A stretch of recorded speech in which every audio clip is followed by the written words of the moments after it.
Hey everybody, welcome back to my BakeLikeAPro YouTube channel. Today we're going to make some really fun chocolates. I'm going to be using some dark tempered chocolate, an inexpensive little mold that I got off of Amazon. This was about $5. And then we'll fill them with peanut butter and then we'll cap them off. So for my first step, I'm just going to take my chocolate and I'm going to start creating a shell. I'm just going to get in here like this. You can also fill the mold all the way up and then invert the mold and tap out the chocolate. But it's a little bit easier to do, I'd say, and there's less mess involved. Takes a little bit longer, but it's okay, it's relaxing. So you're basically going to build a little shell. So you want to make sure that you come right up to the top. Just pull up. And even though this is tempered chocolate and it will harden at room temperature, I am going to put the mold into the fridge for about 5 minutes. I'm actually going to put a timer on just to make this a little bit quicker, because I do want to do another coating of the shell. Just one coating is not thick enough. So you just want to come up right up to the sides. Hopefully I'm on camera here. You just got to check. So we come right in, just get all the way in there. To get all those little pieces at the bottom, just give a little bit of a tap. Just like you're painting. You know, if you have a few of you sitting around a table and chatting, this is really relaxing and it goes rather quickly. Just like that.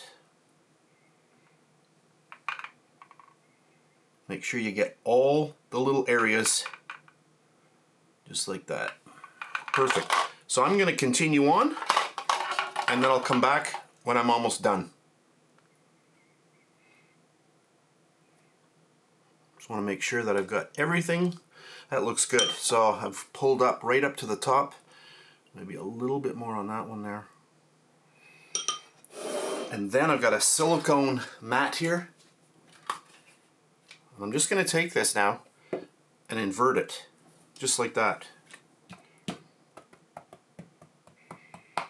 And what this is going to do, it's going to let the chocolate travel back down the mold, and it's going to create a little bit of a thicker lip on the other side of the mold. So I'm going to leave that there for about 10 minutes, and then I'm going to remove it, put it into the fridge for about 5 minutes, and then we'll do our second coat. So here we are, 10 minutes later. I'm just going to peel this up. That looks good. And I'm going to put these now into the fridge. So here we are again. This is 5 minutes later. So I left this in the fridge exactly 5 minutes and I timed it. And now you can see that chocolate has set up. And a good way to see if you've missed any areas really badly is just hold it up to the light like I'm doing now, and you can kind of see where it's a little bit thin. But anyway, now we're going to go in and we're going to start number 2. And that will be it for the actual shell. And you don't want to leave these in the fridge too long. 5 minutes is enough to set up the chocolate. So now I'm not going to bore you doing this all over again, but I'm just going to whip through this and quickly build that shell up for that second coat so that it's nice and strong. So I'll whip through these and then I'll come back. And you can see how quickly it goes the second time.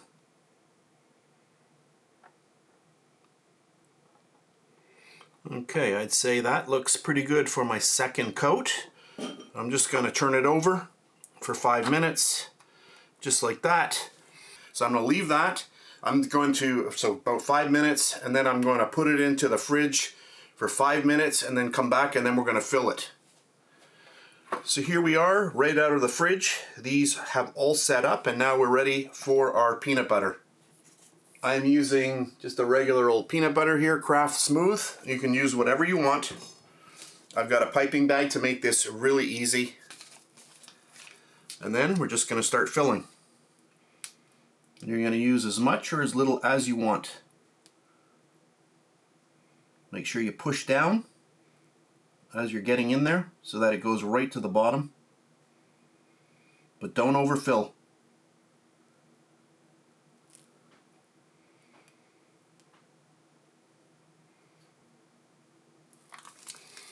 I think that looks good.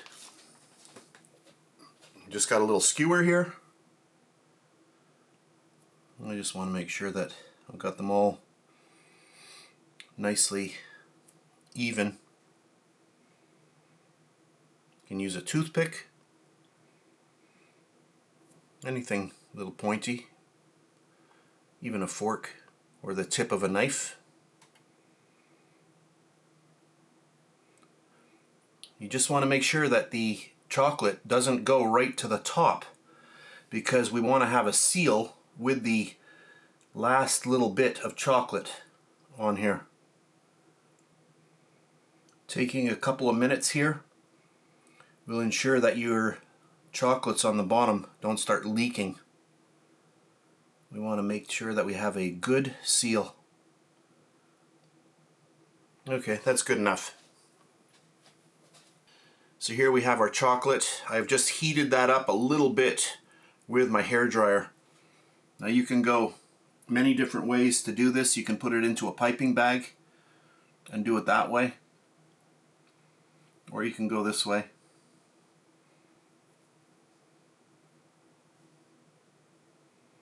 And I'm going to give this a tap.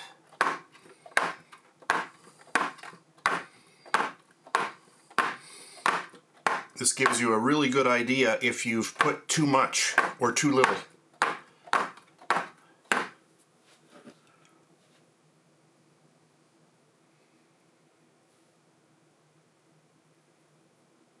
If you take your time, you have less cleanup to do. I think that's good. You can also use a scribe or a toothpick, and you can just gently pull that right in. Make sure it comes all the way to the edges, just like that. That looks pretty good, this one here. So you can see how easy that is. If you use a piping bag, it's a little bit more precise, so you can go that way as well. So I'm going to finish these off and then I'll come back.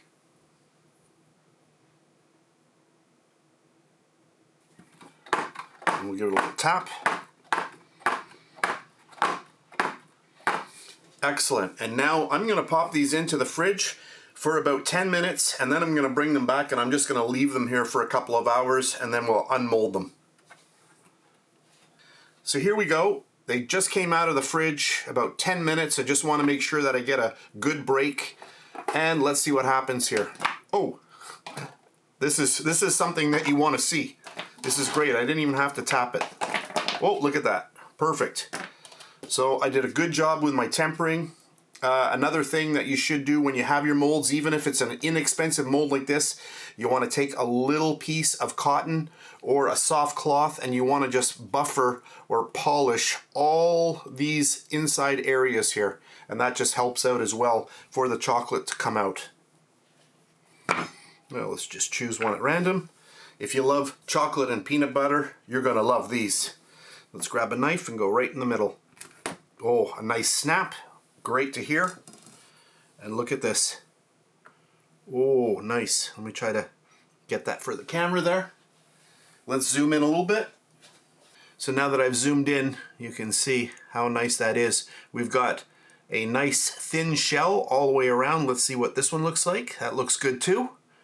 And a nice portion of that peanut butter inside. Maybe we'll go another little crunch here. Oh yeah. Look at that. If you like caramel, I have videos like this where we use homemade caramel as well in filled chocolates. So let's go for a little bite. Oh, that is so good. I don't know what I like better, chocolate and caramel or chocolate and peanut butter, because this is an amazing combo as well.